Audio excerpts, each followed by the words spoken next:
अस्सलाम वालेकुम। मैं हूँ एस एम फ़ारूक सागरी व्लॉगर। आज मैं आपको एक और वाक़या एक और कहानी सुनाने जा रहा हूँ। ये कहानी है एक ख़ानदान की जो माँ बाप के मरने के बाद उजड़ गया, भाई भाई के ख़िलाफ़ हो गया। बाप ने अपनी रिटायरमेंट के बाद एक छोटा सा घर बना लिया था। बीवी, दो बेटे और बहुएँ और पोते पोतियाँ इस हंसी खुशी ज़िंदगी गुजार रही थी। बाप के मरने के बाद भौचाल आ गया। छोटे भाई ने मुतालबा कर दिया कि मकान बेचो या मेरा हिस्सा दो, मैं अलग रहूँगा। माँ का भी कोई ख्याल ना किया, वो तो अभी ज़िंदा थी और घर की सरबराह भी। खैर, मकान की कीमत लगवाई गई और आधी रकम बड़े भाई ने छोटे को दे दी। इसी सदमे में माँ का इंतकाल हो गया।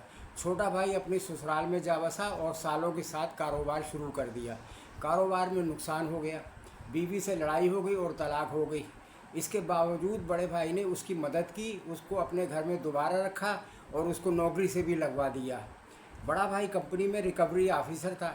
एक दिन ऐसा हुआ कि रात देर हो गई, कंपनी की इजाज़त से पैसे अपने घर रख लिए। अगले दिन छुट्टी थी। जब ऑफिस जाने लगा तो अलमारी से पैसे निकालने गया तो पैसे गायब। कंपनी ने कोई उज़र कबूल ना किया और FIR कटवा दी। गिरफ्तारी हो गई। खूब मारा पीटा लेकिन कुछ वसूल ना हुआ। मुकदमाबाजी शुरू हो गई।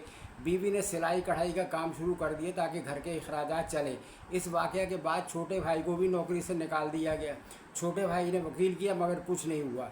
इस दौरान वकील के नाम से भी अपनी भाभी से पैसे वसूल करता रहा। इस कमबख्त ने अपनी ही जवान भतीजी को ड्रामा करके अगवा करवा दिया। अगवाकारों ने से 3 लाख तय हुए और हर माह 5% सूद। भाभी परेशान, ये सब कहाँ से करेंगे। आखिर मकान बेचने पर मजबूर कर दिया और छोटे भाई ने खुद ख़रीद लिया।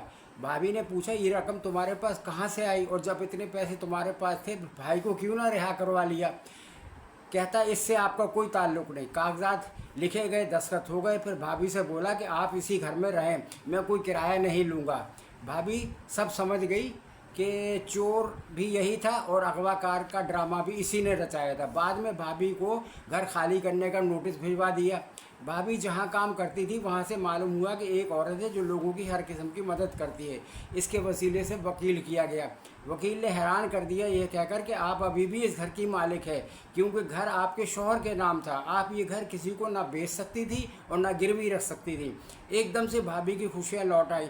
जब वकील का नोटिस मिला तो थर थर काँप उठा। आखिर माफ़ी मांगनी पड़ी और घर छोड़कर कहीं दूर चला गया। फिर एक दिन उसे माजूर पाया भीख मांगते हुए रेलवे स्टेशन पर। ये है बुराई का अंजाम। इंसान को अपने सगों से भी मुहतात रहना चाहिए। ये कहानी का है। अल्लाह हाफ़िज़।